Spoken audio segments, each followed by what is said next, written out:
Title: Noah's Ark, the storm that changed the world in the beginning. The world was teeming with life, forests full of tall trees, fields rich with crops, and rivers flowing with sparkling water. People lived in peace with nature, but slowly, greed and sin spread among mankind. They turned their hearts away from kindness, and their lives were filled with violence and corruption. The world was breaking apart, and God looked down with sorrow. God spoke to Noah, a man whose heart was pure, a man who still walked faithfully with him.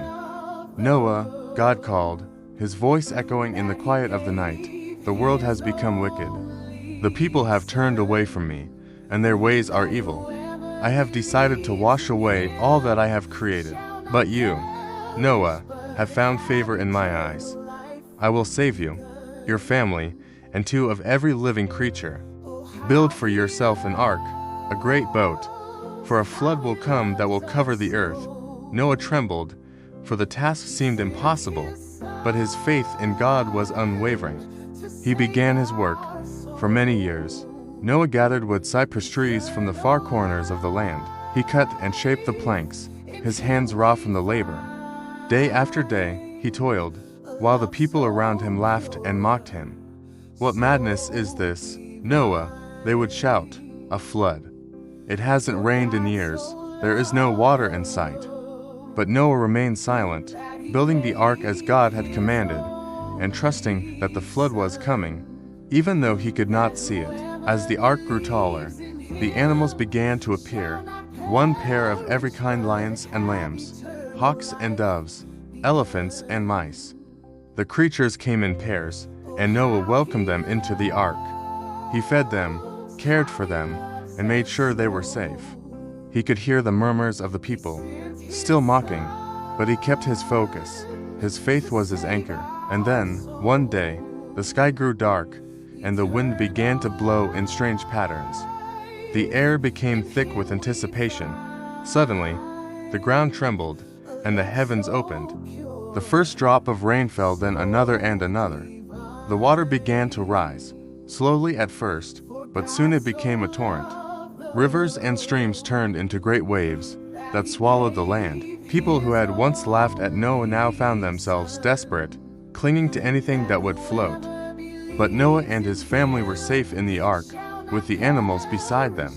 The rain fell without stopping for 40 days and 40 nights. The ark swayed on the great flood waters, but God kept it steady, guiding it with a hand of mercy.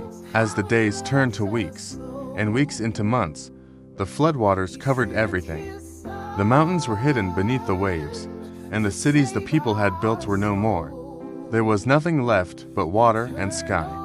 Then, after what seemed like an eternity, the rain stopped. The waters began to recede, and the ark came to rest on the top of a mountain. Noah sent out a raven to search for dry land, but it returned, flying in circles. Then he sent out a dove. The dove returned, but with an olive branch in its beak. This was a sign that the waters had receded, and new life was beginning to bloom.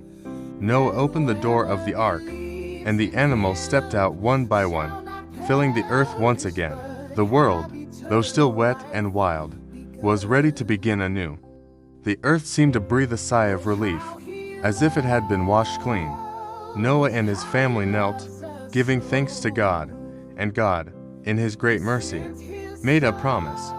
He placed a rainbow in the sky, saying, "This is the sign of the covenant I am making with you and every living creature. Never again will I destroy the earth with a flood.